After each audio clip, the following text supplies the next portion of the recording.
नमस्कार। आज विलम्ब से आ पाया, इसके लिए क्षमा चाहूँगा। कुछ कारणों से विलम्ब हो गया। आज हम लोग भौगोलिक पर्यटन में नक्शा और चार्ट की भूमिका के बारे में पढ़ेंगे कि नक्शा और चार्ट की भौगोलिक पर्यटन में क्या उपयोगिता है। नक्शा के बारे में अगर कहा जाए तो नक्शा की उपयोगिता आजकल या प्राचीन समय से ही बहुत ज़्यादा है, और जब से हमारी पृथ्वी बनी है तब से लेकर आज तक हम देखें तो नक्शे की उपयोगिता बहुत ज़्यादा है। यहाँ तक कि नक्शे के बारे में यदि कहा जाए तो आकाश से भी पूरा इसका विवरण प्राप्त नहीं किया जा सकता। नक्शा आखिर चीज़ है क्या? नक्शा को यदि हम चाहें पूरी पृथ्वी को, पूरे विश्व को एक दृष्टि में देख पाना तो शायद असंभव है, लेकिन नक्शा एक ऐसी चीज़ है कि हम नक्शे पर पूरे विश्व को देख पाते हैं, और यहीं से नक्शे की भूमिका प्रारंभ हो जाती है। नक्शा पृथ्वी की संपूर्ण ऊपरी सतह या उसके एक भाग के रेखीय भाग को प्रदर्शित कर देती है। छोटी छोटी जगह में भी पूरी पृथ्वी नक्शे पर समा जाती है। ग्लोब के माध्यम से हम जहां पृथ्वी की गोलाई को प्रस्तुत करते हैं, वहीं नक्शे के माध्यम से पृथ्वी के सपाट चित्र का वर्णन प्रस्तुत कर देते हैं। नक्शा जो होता है रेखा के माध्यम से, शब्दों के माध्यम से, प्रतीकों के माध्यम से, रंगों के माध्यम से, पूरी तरीके से, पैमाने के माध्यम से पूरी तरीके से वर्णन किया गया होता है। और नक्शा जो होता है बहुत ही स्पष्ट रूप में जो वो कहना चाहता है वो सब कुछ कह डालता है। यही नक्शे की विशेषता होती है। और नक्शा बनाने का जो तात्पर्य है वो नक्शा मानव की सुगमता और सरलता के लिए बनाया जाता है। नक्शे की अपनी शब्दावली और भाषा होती है। नक्शा अलग अलग उद्देश्य से बनाया जाता है। यहाँ मन में एक सवाल उठता है कि नक्शा की पर्यटन में क्या ज़रूरत है। तो जब हम ट्रैवल पर जाते हैं तो एजेंट से, ऑपरेटर से, टूर ऑपरेटर से, रेस्तरां से, या वेटर हो, या किसी एलायंस का प्रबंधक हो, तो हम उसके पास जाते हैं और अपनी अवस्थिति और भौतिक विशेषताओं, हवाई मार्ग, रेल मार्ग, वाटरवेज आदि के बारे में जानकारी उससे प्राप्त करते हैं कि यहाँ की अवस्थिति कैसी है। तो वो हमको बताता है कि नक्शे के माध्यम से बताता है, और तुरंत फट से जो भी यात्रीगण होते हैं उनको पूरा चार्ट पूरा प्रिपेयर करके उनको दिखाता है, और उस माध्यम से अपने प्लान को तैयार करके उनको बताता है। नक्शा और चार्ट की प्रासंगिकता आखिर क्या है? नक्शे के माध्यम से हमको दुनिया को समझने में बहुत ही ज़्यादा मदद मिलती है, और नक्शे में बनाए गए चित्र और की व्याख्या से देश, स्थान, दुनिया की हमको पूरी जानकारी मिल जाती है। किसी न किसी रूप में, कहीं न कहीं, कभी न कभी लोगों का नक्शे से वास्ता पड़ ही जाता है। आज तो दुनिया इतनी ज़्यादा डेवलप हो गई है, सैटेलाइट डेवलप हो गया है। सैटेलाइट के माध्यम से, गूगल मैप के माध्यम से हम कहीं भी किसी से ना पूछें और गूगल मैप ऑन कर लें तो हम सारी चीज़ों को आसानी से, जहाँ कहीं भी हम जाना चाहते हैं, हम आसानी से मैप के माध्यम से पहुंच जाते हैं। ये सामान्य उपयोगिता, जो थोड़ा सा भी पढ़ा लिखा जानकार आदमी है वो मैप के माध्यम से गंतव्य स्थल तक आसानी से पहुंच जाता है। उदाहरण लिया जाए तो छुट्टी के दिनों में बाहर घूमने जाने में हम लोग इसका खूब उपयोग करते हैं, और व्यापारी अपना माल बेचने के लिए, लोकेशन लेने के लिए कि इसकी स्थान की लोकेशन कहाँ है, सेना अपनी प्रतिरक्षा रणनीति तैयार करने के लिए इसका नक्शे का उपयोग करती है। और विभिन्न कार्यों के लिए अलग अलग ढंग के नक्शे भी बनाए जाते हैं। उदाहरण के लिए किसी नक्शे में देश या महादेश की सामान्य जानकारी दी गई होती है और किसी नक्शे में पूरे विश्व की जनसंख्या का फैलाव और रेखांकन मिलता है। मौसम मानचित्र, वनस्पति विकास आदि को दर्शाने के लिए नक्शे बनाए जाते हैं। आधुनिक नक्शा कई प्रकार का कार्य संपन्न करता है। सबसे पहले तो ये विस्तृत फैली दुनिया को एक टेबल पर समेट कर रख देता है, जो कि बहुत बड़ा काम है।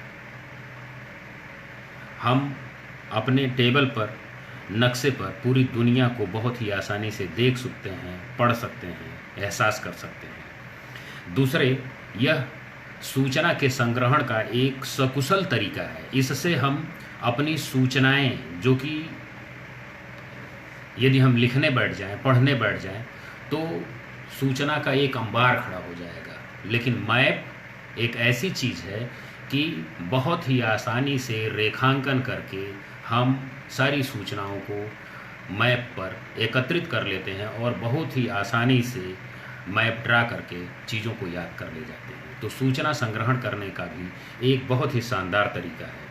यह भौगोलिक विशेषताओं और फैलाव को समझने का एक प्रमुख शोध यंत्र भी है।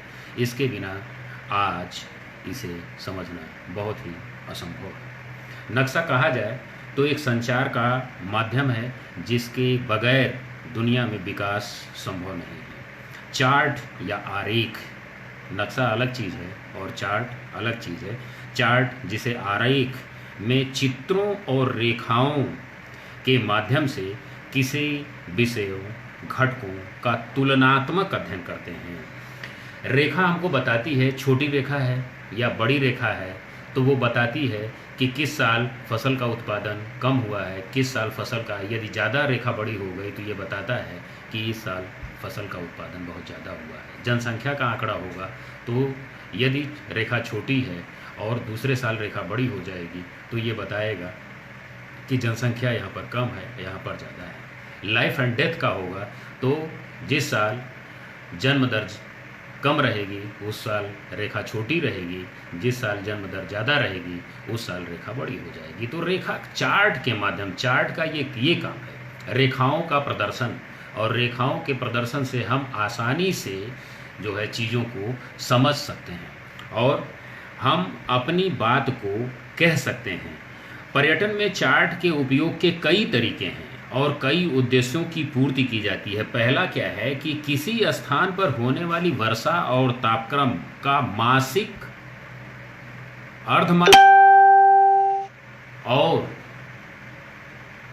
छमाही वर्णन जो है हम मैप के माध्यम से देख लेते हैं। दूसरा ये है किसी पर्यटन समूह द्वारा तय की गई जो दूरी है, समय है और उसकी राशि है, कितना लगेगी, ये पर देखकर अनुमान लगाते हैं कि हमको यहाँ से कर्नाटक, तमिलनाडु और तमिलनाडु में भी, कर्नाटक में भी उसके आसपास के क्षेत्रों को हमको घूमना है तो यहाँ से कितना पैसा लगेगा, रास्ते कैसे हैं, दूरी कैसी है, ये सारी चीज़ें, समय कितना लगेगा, ये सब जब मैप पर देखकर हम कैलकुलेट कर लेंगे तो थोड़ा बहुत 19-20 या और भी थोड़ा बहुत फ्लैक्चुएट कर सकता है, लेकिन बहुत ज़्यादा अंतर नहीं आएगा। ये है कि जब हम चार्ट देखकर जब हम काम करते हैं तो हमको जो है बहुत ही ज़्यादा सहूलियत हो जाती है।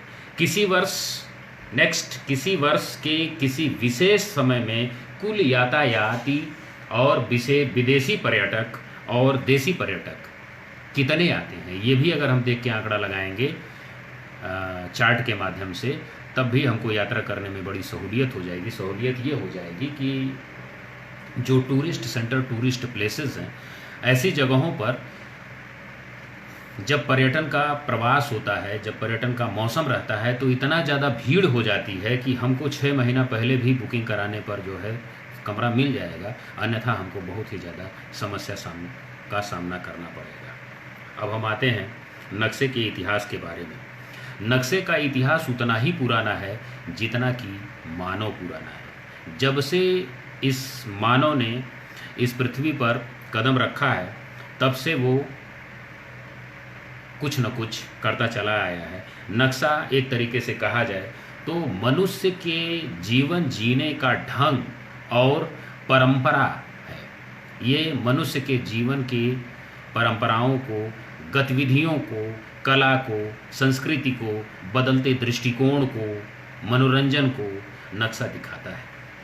जब भी हम हड़प्पाकालीन मोहनजोदड़ो हड़प्पा सभ्यताओं को या दुनिया की अन्य सभ्यताओं को पढ़ते हैं, सुनते हैं या देखते हैं, तो उसमें हम देखते हैं कि मनुष्य जो है चित्रकलाएं, मनोरंजन और नक्शा बनाता आता रहा है। तो और आधुनिक मनुष्य भी जो है लगातार नक्शा बनाता है।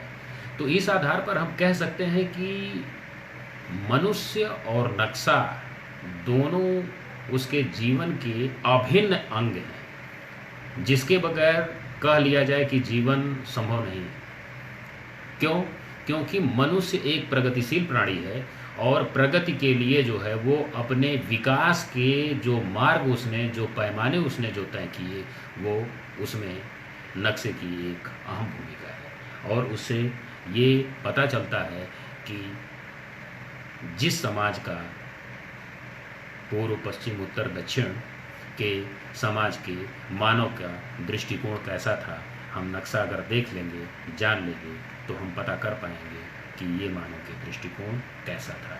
ऐसा माना जाता है कि अन्य कलाओं में भी समान मानचित्र कला का विकास एक लिपि के रूप में बहुत पहले ही उद्भव हो चुका था। मानव ने इधर उधर घूमना जब शुरू किया था तो नक्शे का उपयोग और प्रारंभ कर दिया था। ये मैं आपको पहले ही बताया कि नक्शा मानव के जीवन का एक अंग है। शिकार करना या शिकार के लिए इकट्ठा होने की जगह को इंगित करना या फिर व्यवसाय करने या राज्य जीतने के लिए नक्शे का उपयोग करना प्राचीन काल का मानव करता था। उस समय लकड़ी के तख्तों, पेड़ों की छाल, धातु, पत्थर या मिट्टी के नक्शे बनाए जाते थे। आज तो मान लीजिए कि चार्ट पर बनाया जाता है, बढ़िया पेपर पे बनाया जाता है। लेकिन जब ये सारी चीज़ों का विकास नहीं हो पाया था, जब मानव के पास चीज़ें नहीं थीं, कुछ भी नहीं था, जब प्रकृति ही मनुष्य के पास था, तो वो लकड़ी पर, पेड़ की छाल पर, धातु पर, पत्थर पर, मिट्टी पर नक्शों को बनाया करता था और उनसे जो है अपनी चीज़ों को, अपने पीढ़ियों में अपने लोगों को क्या करता था, चीज़ों को ट्रांसफ़र करता था या लोगों को देता था। इसमें चूँकि प्राचीन काल के नक्शे हैं तो निश्चित तौर पर जो है उनके पास बहुत डेवलप्ड तरीके नहीं थे, इसलिए समय के साथ साथ वो नक्शे नष्ट भी हो गए और इनमें कुछ नक्शे बचे भी हैं। और बाकी अपनी क्षरण क्षमता के कारण युद्ध में, जैसे आग में या जल कर या प्रकृति में, जैसे 4 बार तो पृथ्वी ही अंतरिम युग से गुजर गए, चूँकि गुंज मंडल और ऋष और उर्म से गुजर जाने के कारण तो सारी चीज़ें क्या हो गई, नष्ट हो गई। लेकिन फिर भी शायद आज से सबसे पुराना नक्शा 2300 ईसा पूर्व पहले बना हुआ है, ऐसा माना जाता है। कंफर्म नहीं है कि यह मिट्टी की, गीली मिट्टी पर बना हुआ है जिसमें एक भू संपत्ति उकेरी गई है। और मिस्रवासियों ने 1300 ईसा पूर्व में नक्शे का निर्माण किया और जिसमें नील घाटी से लेकर न्यूबियन स्वर्ण की खान को दर्शाया गया था। यूनानियों ने सबसे पहले इस तथ्य को खोजा कि दुनिया गोल है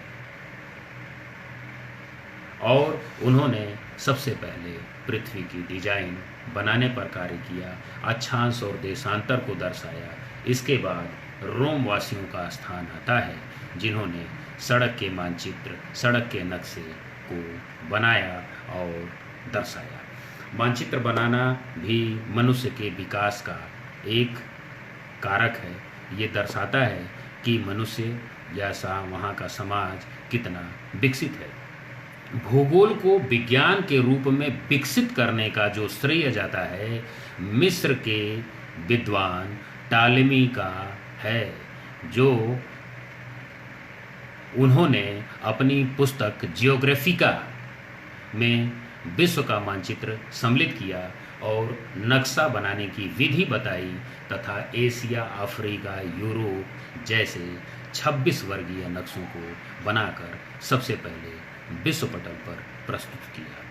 टालेमी का समय दूसरी शताब्दी ईसा का है। उनके द्वारा बनाए गए नक्शे 1400 ईस्वी में प्रकाशन में आए। इस समय तक संभवतः व्यापारिक उद्देश्यों के महत्व के नक्शे बनाए जाते थे और अपनी यात्रा के दौरान नाविक इन नक्शों का प्रयोग किए जाते थे। जैसा कि हम जानते हैं कि मनुष्य व्यापार के लिए जो है एक स्थान से दूसरे स्थान पर जाता था और अपने नक्शों का प्रयोग करता था। पुनर्जागरण काल में समुद्री भौगोलिक खोज होने से मानचित्र निर्माण के क्षेत्र में अभूतपूर्व विकास किया गया। अमेरिका की खोज और केप ऑफ गुड होप की खोज, दोनों की खोज की जा चुकी और मार्गों का पता लगाया जा चुका था।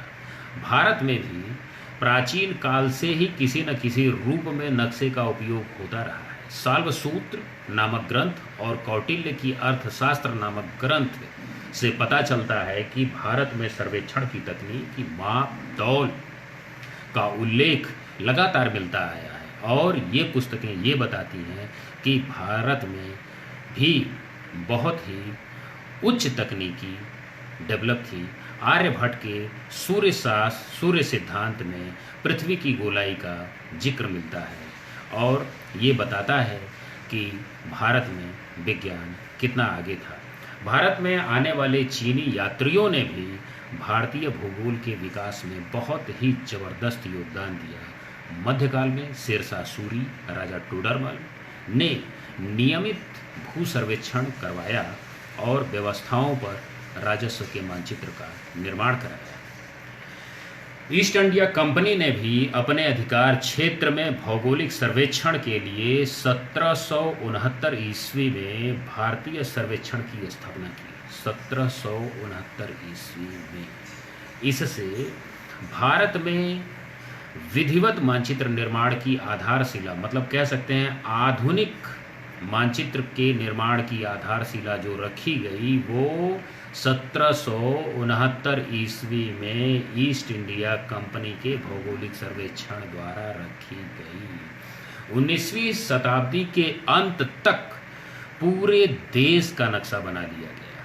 समय के साथ साथ मानचित्र कला की तकनीक में लगातार विकास होता चला गया और नक्शे में विभिन्न प्रकार के प्रतीकों, विभिन्न प्रकार के रंगों की विशेषताएं दर्शाई जाने लगी, जिसका प्रयोग नक्शे में किया जाने लगा। मुद्रण की कला के विकास के साथ साथ नक्शे की जो है क्वालिटी में इम्प्रूवमेंट आता चला गया और नक्शा जो कुछ कहना चाहिए उससे ज़्यादा भी कहने लगा।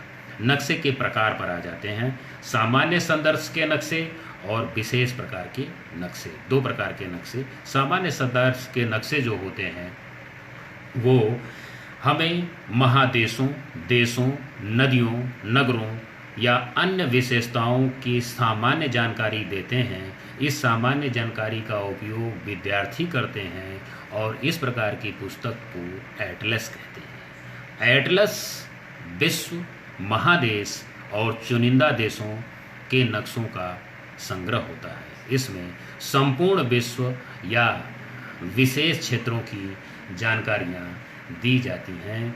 दूसरा आ जाता है विशेष संदर्श। विशेष संदर्श में जो है विशेष प्रकार के नक्शों का उपयोग किया जाता है और विशेष प्रकार के नक्शों का उपयोग विषयवार या जो है उनके आधार पर किया जाता है। जैसे जब हम विषयवार का आएंगे तो उसमें स्थान विशेष का, जनसंख्या विशेष का, क्षेत्र विशेष का जैसे का उपयोग किया जाएगा। जैसे maps of structure, soil, natural vegetation and land use.